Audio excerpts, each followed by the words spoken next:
Welcome back to Unapologetically Woman. We're celebrating phenomenal women all across Kentucky who make no apologies for their perspectives or the impact that they're making in the community. Today we're celebrating Dr. Monica Mundy.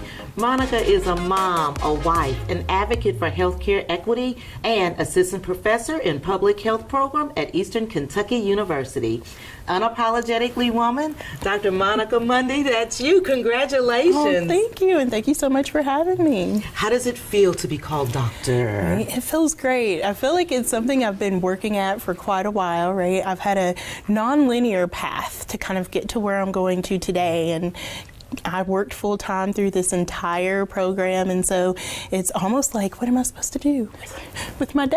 What now? Because you just finished up your doctorate in December 2023. I did. I finished in the College of Education at the University of Kentucky. It's a multidisciplinary degree in education sciences with a focus in health education. And so what now? Well, I'm excited and looking forward to continuing the research that I started. My dissertation focused on social emotional competence of teachers in the state of Kentucky and the organizational support that they have.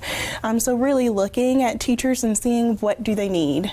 What do they need? Right? And what do they need not to feel burnt out, right? Yes. And they need a supportive principal, a supportive school, right? They need opportunities to thrive and to really go out there and teach students, right? And that seems like an odd statement, right? Giving teachers the opportunity to teach students. But currently we ask teachers to do so much, right? We ask them to make sure that students achieve the academic bounds that we want them to achieve. But we also ask teachers to support them emotionally, right? To take care of their well-being, right? A lot of times for some of these students, the teachers are the ones that they lean on. When they're having a bad day, a lot of times our teachers are the ones that lift them up. And I know from personal experience, my daughter's teachers have helped us through some of the most trying times that we've had. And so in order to give teachers what they really need, right, we really need to be there and support them. We need to pay them what they deserve. Okay. Right? Yes. We've got legislation right now that's pushing for that. Fingers crossed. Yeah. We need to make sure that teachers get exactly what we've said that they're going to get. Things like planning time within their classrooms and not getting pulled to go into other classrooms to help, because a lot of schools are short-staffed. Make sure they're compensated for the time that they spend in school, right, and helping our students, right? Give them the resources that they need to aid our students.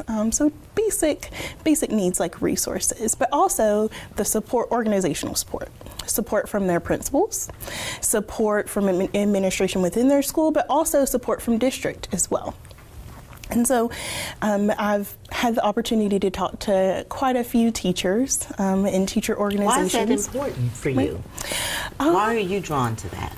Yeah, and it's very interesting how I kind of got to this point. I started my public health career in tobacco control. And so I had the opportunity to crisscross the state, and I call it a privilege to work with community advocates all over, from Beaver Dam, Kentucky to, Bullitt County, Kentucky, and help them pass indoor air smoke-free laws.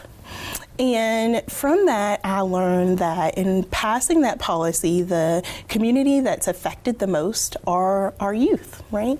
The majority of people that begin smoking or vaping or using tobacco products happen before the age of 18. And so I thought to myself, well, what impact can I have on them, right? Shouldn't we focus on these younger individuals as well? And so I began working in youth empowerment and youth engagement and tobacco control. I have got to work with a great researcher, Dr. Melinda Ickes at the University of Kentucky, and Dr. Ellen Hahn, who just recently retired at the University of Kentucky. And that kind of set me on my path of thinking, okay, let's focus on students. Let's make sure that they have a voice in something that impacts them so much. And when I was working on my dissertation, it happened to be March of 2020, and I was preparing we know where we're going. Oh boy. And I was preparing my dissertation proposal, and it was focused on youth and adult mentors and being able to support them to advocate for policy change in their community. But then COVID happened, and we didn't have school for a year and a half. Yeah. And so what happened. Yeah, and I was like, what am I going to do? Right? What am I going to focus on? And that's when I started to dive into the literature, talk to some people that I know, and realize that focusing on teachers was something that I really wanted to do. And diving into literature is something that you 100%, you 620 books. Yeah, I have a little library, right? I take pride in my gun, right? I have like a little gun that I can like you have catalog them and everything. Okay. Yeah. Cataloged and everything, but I grew up in a very small town, Red Fox, Kentucky, in southeastern Kentucky, and my dad was a coal miner, and coal means a lot to me. It heated our home, right? We didn't have a whole lot. We had a coal furnace for most of my childhood, and so things like books weren't something that we could afford. And I'll be completely honest, a little girl in southeastern Kentucky, I didn't know what world was out there or what could be out there for me beyond that. And I was able to see where I could go or what I could do through a book. And you still love to read. Oh, yeah. You will always be an avid reader. Oh, yeah. I always say I'll read anything one time. At least one time. At least one time. And I will read a biography. Catalog it. Oh, yeah. Yeah, catalog it. I have a little notebook where I write each title that I read, thoughts about it. Might come back and read it again, but I'll read a young adult book. I will read a biography.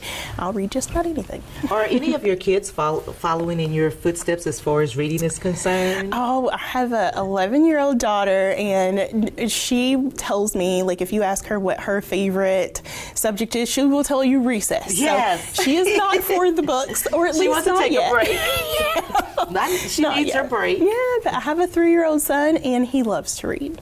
And he will read, he wants us to read him books. He pretends to read the books that he has. And so I am hopeful that there's someone. You're just hoping that somebody's going to follow it. Yeah. So you said that you're a coal miner's daughter.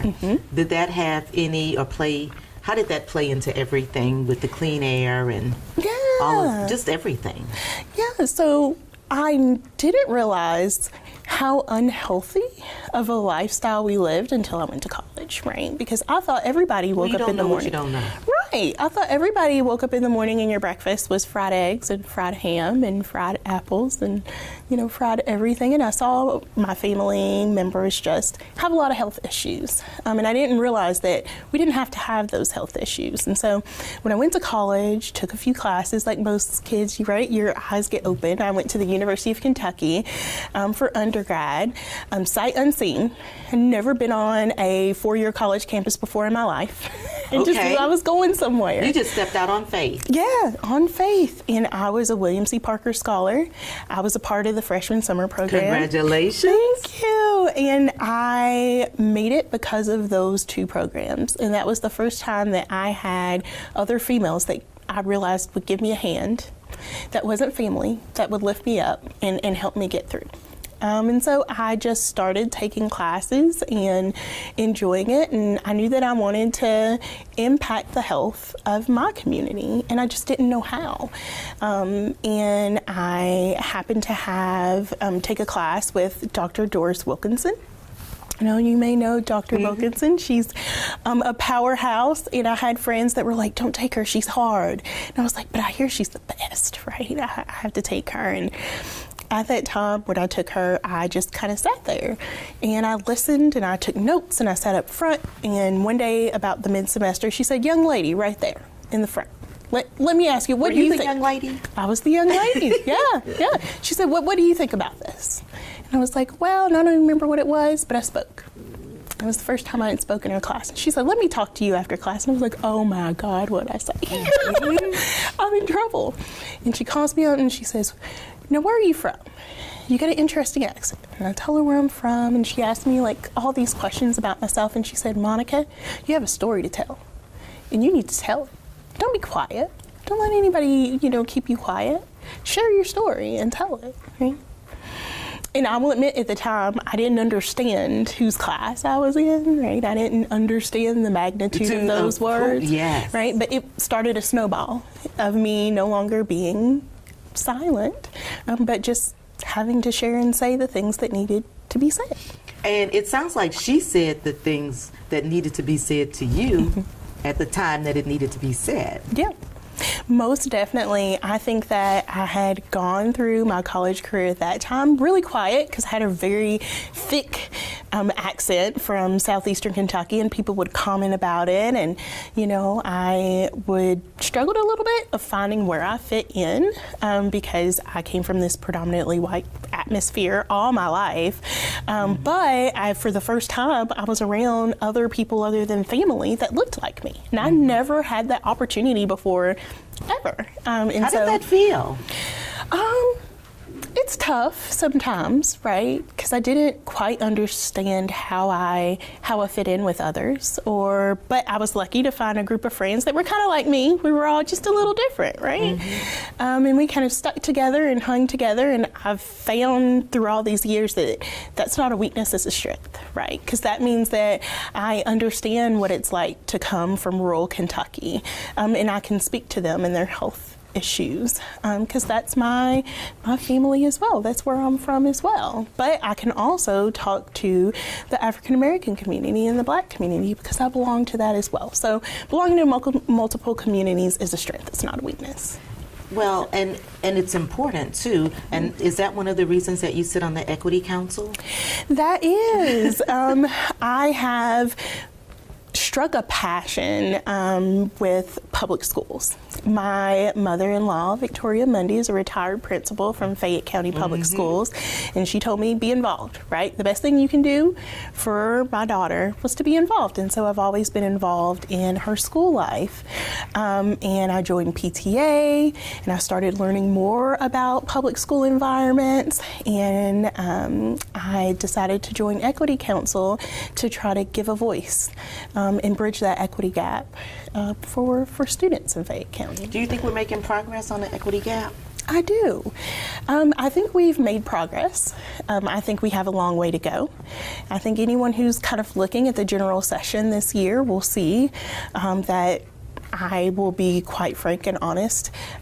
Equity is under attack. Diversity is under attack. Inclusion is under attack, and we're almost weaponizing these words and using them like they're bad, but they're not, right? Every student deserves to belong, and every student deserves to have every tool that they need, rather if they take a test and they score a 99 or they take a test and they score 50. They should be able to have the support that they need, and part of providing that support for them goes back to those teachers, right, and giving them what they need. And also, just not our teachers, but all of our staff and people that support our students, from our grounds crews who've been working hard, making sure that sidewalks are clear, that our schools are still going, to the wonderful custodians that take care of the needs in a building every day. And so really focusing not only on each individual student, but that community and that support system, and making sure that they have what they need as well, really creates an equitable school system and environment. Tell me about Breath, the vision. Yeah, so I worked for a fierce researcher in the College of Nursing. Her name is Dr. Ellen Hahn. And when I was getting my master's degree, I needed to do an internship, but I worked full time, and I was like, well, I don't know where I can do this. And I just sent her an email out of the blue, never met her, and said, hey, if you have anything on weekends, if you have anything in the evenings, I'd be happy to tag along. And she said, yes, right, come. And I was going to Northern Kentucky when they were working on passing a smoke-free law in several counties up there, and I did some events at the library, some educational events. I got to learn a little bit. And I worked with her for a little bit, and she said, hey, we have a position and we want you to come on and work for us. And that is where I got to help communities pass those smoke-free laws with the Kentucky Center for Smoke-Free Policy. And so really Breathe is a team of researchers that focuses on healthy environments, including and focusing on topics like vaping, smoking, radon, anything that has to do with lung health. And so I worked there for 11 years. I was a research coordinator, which is fun because you get to do a little bit of everything. Research sounds like it's your thing. Is it your thing? I do love a good set of data, I have to say, right? I love a good study because you can learn so much. And I am a big proponent of evaluating everything that we do. Right? Every program that we have, it's only as good as the impact that it has on that community you're meant to serve, right? And I feel Do you ever think there are opportunities where impact is made but it isn't measurable? Yes, I do. But I feel that everything is measurable, right? Okay. But it doesn't just have to be measured in numbers, right? There is power in our stories. Right? There is power in our experiences. And I think sometimes as researchers, and I can say for myself, we get bogged down in the numbers, right? 52% versus 62%, or we're impacting 100 students versus 5 students, or we're covering 97% of something, right?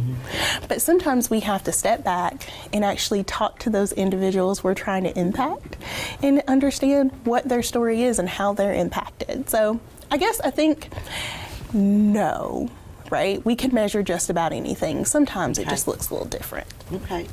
Well, and stories is what we're doing right now.